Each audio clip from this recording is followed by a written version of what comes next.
ইনিল হুকমু ইল্লা লিল্লাহ, সৃষ্টি যার, আইন চলবে তার, জমিন যার, আইন চলবে তার। কোনো ব্যক্তিতান্ত্রিক, সমাজতান্ত্রিক, অমুক তমুকের আইন বাংলাদেশে চলতে পারে না। কোরআন যারাই মানবে তাদেরকে স্যালিউট জানাই। কোরআনের বিপক্ষে গেলে তোমাদের সাথে আর কোনো সম্পর্ক নাই।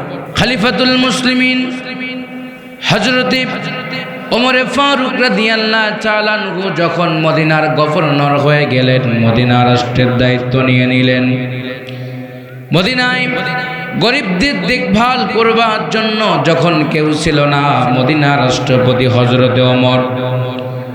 প্রশংসা কেমনে আল্লাহর করবেন? চাবাইয়ের মানুষেরা, ভোলাহাটের মানুষেরা কানটা লাগায়া দেন, আল্লাহ ছাড়া কারো প্রশংসা করা জায়েজ নাই। হযরতে ওমর ফারুক রাদিয়াল্লাহু তাআলা আনহু বুঝাই দিলেন, দুনিয়ার মানুষেরা তোমরা এখান থেকে শিক্ষা নাও।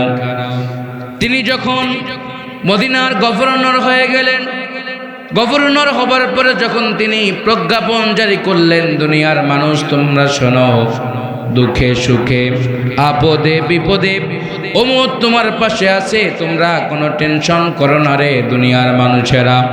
তোমাদের দুঃখ দুর্দশা কষ্টের কথা ওমরের কাছে এসে তোমরা যদি বলো, ওমর ফারুক রাদিয়াল্লাহু তাআলা আনহু তোমার দুঃখ দুর্দশাগুলো সব সমাধান করে দিবেন। কাল সকালে সুবহানাল্লাহ, জোরে কয় না সুবহানাল্লাহ, আরো জোরে সুবহানাল্লাহ। কষ্ট হয় বাবাজিরা, আপনাদের কষ্ট হয় বাবাজিরা আমার। এইবার ওমর ফারুক রাদিয়াল্লাহু তাআলা আনহু বললেন, আমার প্রজ্ঞাপন বাইতুল মালের দরওয়াজার সামনে লিখে দাও। আমার এখানে সবাই অভিযোগ করতে পারবে, কারো অভিযোগ ফেরায় দেওয়া হবে না, সবাই অভিযোগ নিয়ে আসবে। এই কথা বলবার পরে হঠাৎ করে একজন বৃদ্ধা মহিলা কোথা থেকে যেন কাপড় পরিধান করে বোরকা পরে ওমরে ফারুকের দরবারে আসলেন। আসার পরে বললেন, ও মদিনা রাষ্ট্রপতি, বুঝি না আপনার কোনো মতিগতি, আমার বাড়িতে 3 দিন থেকে কোনো খাবার নাই, আপনি নাকি মদিনা রাষ্ট্রপতি হয়ে গেছেন, একটা বার তো খবর নিলেন না, কি কাজ নিয়ে আপনি এত ব্যস্ত হয়ে গেলেন? ওমরে ফারুক রাদিয়াল্লাহু তাআলা আনহু বললেন, বুড়িমা, একটা বারের জন্য তুমি কোনো কথা বলো না, আল্লাহ যদি কিয়ামতের ময়দানে আমারে গ্রেফতার করে ফেলে আমি ধ্বংস হয়ে যাব, মাফ করে দাও, তোমার দুঃখ দুর্দশার কথাগুলো বলো, আমি সব তোমার কথাগুলো শুনবো, আর বাইতুল মাল থেকে পর্যাপ্ত পরিমাণ খাবার দিয়া তোমার খাবারের চাহিদাগুলো পূরণ করিয়ে দিব।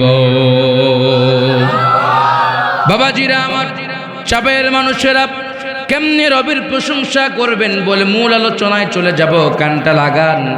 এইবার ওমরে ফারুক বললেন, বৃদ্ধা মহিলা, খাবার নিবা, জব নিবা, গোশত নিবা, দুধ নিবা, খেজুর নিবা, নেবার জন্য কি কোনো পাত্র আনছো নাকি?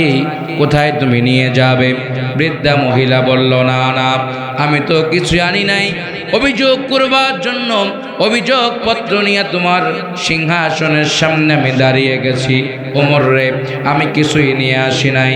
বলে বৃদ্ধা মহিলা, ও আমার মা, যাও না, আপনি আপনার জায়গায় চলে যান, বাড়িতে চলে যান, আগামীকাল আপনি আসেন, আপনাকে পর্যাপ্ত পরিমাণ খাবার দেওয়া হবে। আল্লাহু আকবার, আরো জোরে আল্লাহু আকবার।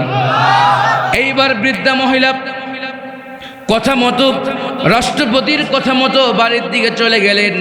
বাড়িতে যাবার পরে 3টা মেয়ে ছিল, তার মেয়েদেরকে সান্ত্বনা দিয়া বললেন, মারে, আমি ওমরের দরবারে গিয়েছিলাম, ওমর আশ্বাস দিয়েছে আমি খাবার নেবার জন্য আমার খাবারের পাত্র নিয়ে আমি ওমরের দরবারে যাব, আর ওমর আমাকে খাবার দিয়া দিবে, সেই খাবার নিয়ে এসে তোমাদের মুখে তুলে দিব, মা একটু সময় দিয়ে দাও।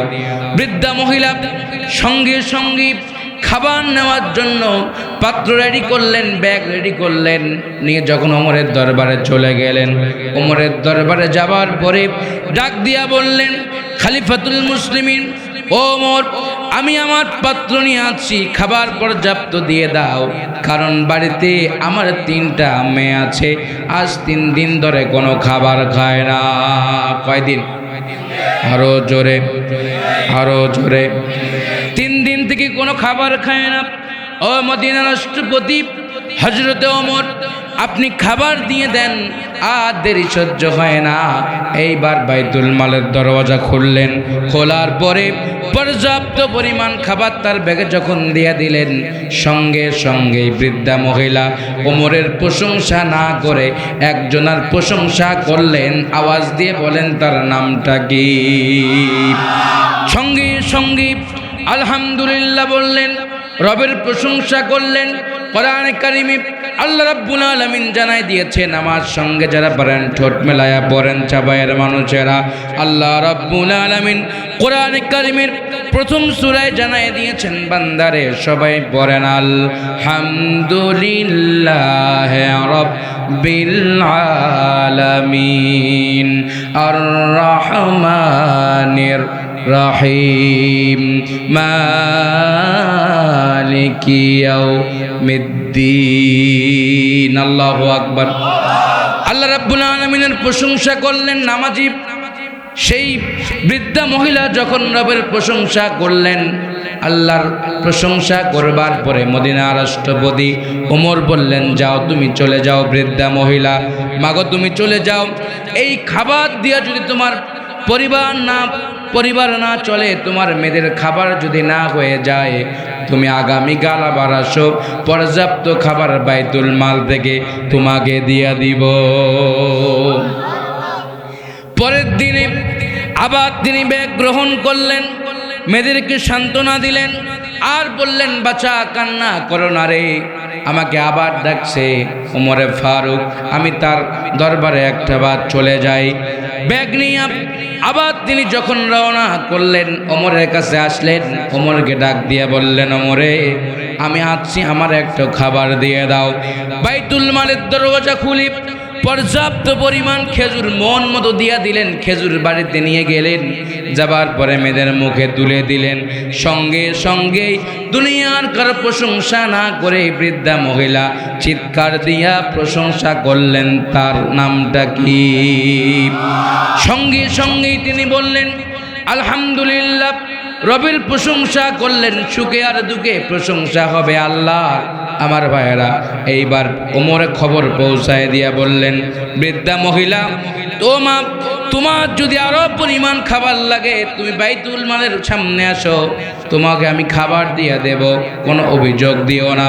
তৃতীয় দিন যেদিন আসলেন, সঙ্গে সঙ্গে পর্যাপ্ত পরিমাণ খাবার দিবার পরে বৃদ্ধা মহিলা বুড়িমা হঠাৎ করে আল্লাহর প্রশংসা বাদ দিয়া ওমরের প্রশংসা করলেন, চিৎকার দিয়া বললেন, ইয়া ওমর হায়াকাল্লাহ, রব্বুল আলামিন যেন তোমার হায়াত দারাজ করে দেন, বড় করে দেন, তোমাকে আরো সম্মানিত করে দেন। ওমরে ফারুক রাদিয়াল্লাহু তাআলা আনহু সঙ্গে সঙ্গে এইবার বুড়িমার হাতে দেওয়া পোটলাগুলো সঙ্গে সঙ্গে টান দিয়া ছুঁড়ে ফেললেন। বুড়িমা ফেল করে তাকায় দেখছেন আর বলছেন, মদিনা রাষ্ট্রপতি হযরতে ওমর। আল্লাহু আকবার। মদিনা, আমার কথা কি বুঝতেছেন? রাজশাহীর ভাষা একরকম, চাপাইয়ের ভাষা আর একরকম, কথা কি বোঝা যায়? বাবাজিরা আমার, আলোচনা চলবে, সমস্যা নাই তো? কানটা লাগাইয়া দেন। ওমর ফারুক রাদিয়াল্লাহু তাআলা আনহু যখন সঙ্গে সঙ্গেই তার হাতের ব্যাগটাকে নিয়ে ছুঁড়ে ফেললেন, বৃদ্ধা মহিলা বললেন, ইয়া ওমর, আমি তোমার কথা বললাম, রাগে ক্ষোভে পড়ে আমার বস্তা তুমি হাত থেকে নিয়ে ছিটকায় দিলা। মদিনা রাষ্ট্রপতি, বুঝি না তোমার কোনো মতি গতি, কি এমন অপরাধ করলাম? ওমরে ফারুক রাদিয়াল্লাহু তাআলা আনহু সঙ্গে সঙ্গে বললেন, ও বুড়িমা, শোনো শোনো, এই জমিনে একমাত্র আল্লাহর প্রশংসা হবে, আল্লাহর জিকির হবে, আল্লাহর নামে তাসবিহ হবে, কোনো ব্যক্তির নামে তাসবিহ আর প্রশংসা নয়। সেই কথাকে নকল করে বিশ্বকবি আল্লামা ইকবাল শিকওয়ার ভিতরে জানাই দিয়েছেন, বান্দা যারা তাওহীদকে মানে, আল্লাহকে মানে, এই কথা নকল করে বললেন, তাওহীদ কি আমানত सीनों में है हमारे, तौहीद की अमानत सीनों में है हमारे, कर नहीं मिठाने जो तो नम निशारे हमारे।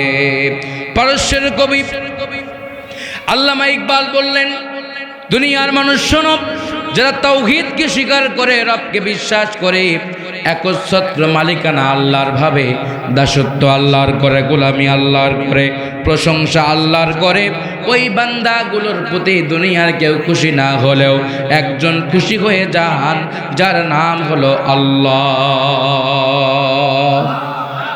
বাবাজিরা আমার, এইবার সঙ্গে সঙ্গে বললেন, ওমর মা আপনি মন খারাপ করবেন না, আপনার শিক্ষা দেবার জন্য আপনার বস্তাকে আমি টান দিয়া ছুড়ে দিয়েছি, মা কষ্ট নিয়েন না, আপনাকে বোঝায় দিলাম এই পৃথিবীতে আল্লাহর প্রশংসা ছাড়া কারো প্রশংসা হয় না।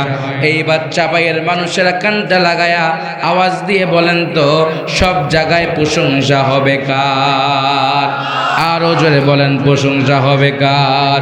প্রশংসা সবই কেবল তোমারই রব্বুল আলামিন, দয়ালু মেহেরবান করুণায় ফুরান, আর কেউ নয় মালিক তুমি শেষ বিচারের দিন। লিল্লাহে তাকবীর, লিল্লাহে তাকবীর।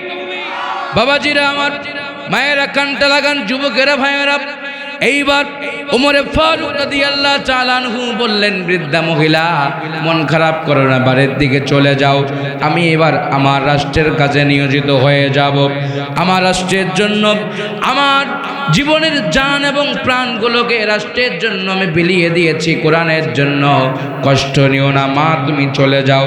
পথিমধ্যে মদিনার রাষ্ট্রপতি হযরত ওমরে ফারুক রাদিয়াল্লাহু তাআলা আনহু যখন যাবেন, রাস্তায় দেখেন কয়েকজন মানুষ গাছের, শিমুল গাছের তুলা রোদের মধ্যে দিয়া শুকাচ্ছেন। কি গাছের তুলা? শিমুল গাছের তুলা। আমি বোঝানোর জন্য বলছি, অর্ধ পৃথিবী শাসন করেছেন, তালি দেওয়া জামা গায়ে, একবার বৃষ্টি হলে যার ঘর 7 দিন পর্যন্ত কাদা থাকতো, তিনি অন্য কেউ না, তার নাম হলো মদিনা রাষ্ট্রপতি হযরত ওমর। জোরে গণ সুবহানাল্লাহ। এই মদিনা রাষ্ট্রপতি হযরত ওমর এইবার ডাক দিয়া বললেন, জাতির লোকেরা তোমরা এখানে কি করো, কি কাজ করো? আমি তোমাদের রাষ্ট্রপতি হয়েছি, তোমরা জানো না কি? বলে না না। কি কাজ করতে চান আপনি? ডাক দিয়া বললেন, ও মদিনা রাষ্ট্রপতি, রোদের মধ্যে তুলা শুকাই, আর তুলাগুলো বাজারে বিক্রি করি। এইবার ডাক দিয়া বললেন, শোনো শোনো, এই তুলাগুলো রাষ্ট্রে তোমরা বিক্রি করে দাও, এই তুলাগুলো বাইতুল মালে আমি কিনে জমা দিয়া দেব। এই তুলা থেকে যে মানুষগুলো পরিশ্রম করে রাতের বেলা ঘুমিয়ে যায়, এই মানুষগুলোরে আরাম দেওয়ার জন্য বাইতুল মাল থেকে তুলা দিয়া আমি হযরত ওমর বালিশ বানায়া দিব। হযরত ওমর ফারুক বললেন, তোমরা কষ্ট নিও না, একটু আগেই বৃদ্ধা মহিলাকে রাগ করে এসেছি। কেন তোমরা জানো? বৃদ্ধা মহিলাকে তিন দিন খাবার দিয়েছি। কয়দিন? কয়দিন? 3 দিন খাবার দিয়েছি। বৃদ্ধা মহিলাকে খাবার দিবার পর লাস্ট দিন তিনি আমার প্রশংসা শুরু করে দিয়েছে।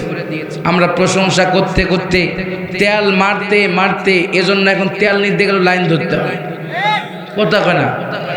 এত পরিমাণ তেল মারে এদেশের মানুষ, নেতার থেকে চামচাকে তেল মারতে হয় বেশি।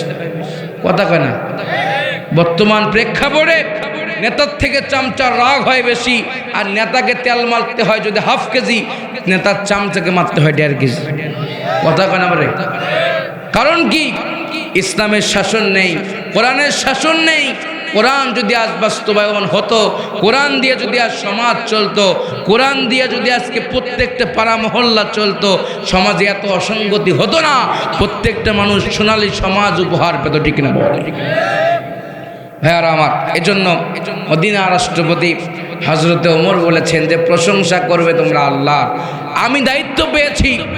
আবু বকর এসে বলছেন, ওমর তুমি বাইতুল মালের দায়িত্ব পেয়েছো, ভালো কথা। দায়িত্ব পাবার আগে তোমার ওজন ছিল 40 কেজি, এখন কেন হলো 21 কেজি? কত কম? কত কম? অর্ধেক কমে যাবার কারণ কি? মদিনা রাষ্ট্রপতি হযরত ওমর বললেন, দোস্ত ভাই, আমার ওজন কমে গেছে, এজন্যই যেদিন রসুল আমাকে দায়িত্ব দিয়ে গোটা আমাকে রাষ্ট্রের নেতা বানিয়েছে, ওদিন থেকে আমি বিছানায় ঘুমাতে পারি না। ওদিন থেকে টেনশন করতে করতে আমার শরীরের ওজনের থেকে অর্ধেক ওজন কমে গেছে। আল্লাহু আকবার বলেন।